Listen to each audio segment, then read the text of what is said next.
Շնորհակալություն։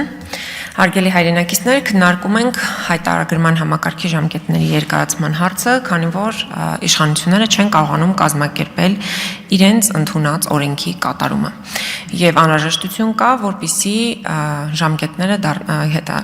երկարաձգվեն մինչև նոյեմբերի 1-ը։ Ինչ խոսք, հայտարարագրման համակարգը հատկապես հանրային պետական պաշտոնյաների համար դա պարտադիր է եւ խիստ ցանկալի, ինչը որ կա եւ այդ ավանդույթը արդեն երկար ժամանակ հաջողությամբ չնայած ծրագրային խափանումների իրականացվում են։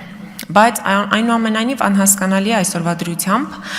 Հայաստանի քաղաքացիների վրա այդ հայտարարագրման բեռը դնելը, որը լրացուցիչ գլխացավանք է ակնհայտորեն։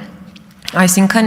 իշխանությունը լավ տեղեկացված չի, թե ով ինչպես է ապրում, որպեսզի սոցիալական ծրագրեր ճիշտ բաշխվեն, ասում են, չէ, միա դու արի հայտարարագիր լրացրու։ Ես ուզում եմ պատկերացնենք, էլի հիպոթետիկ, ասենք մեր Գեղարքունիքի մարզի փոքր Մասրիկ համայնքում։ Մարդիկ մի կերպ կարողանում են ապրել, ծայրը ծայրին, լրացուցիչ բազմաթիվ խնդիրներ ունեն, սոցիալական,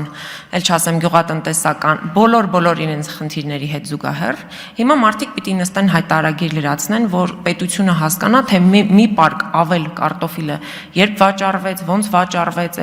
ես ուզում եմ հասկանալ դուք տեղյակ չեք, ինչի մարդիկ ոնց են ապրում, հատկապես մարզերում։ Այսինքն ինչ նոր ինֆորմացիա պիտի ստանա այս հայտարարագրման արդյունքում, որը չի ստացվել։ Եվ իրական նպատակի մասին, պարոն Պողոսյան, չկարողացա հարցս ձևակերպել։ Եթե ամեն ինչ այսքան լավ է,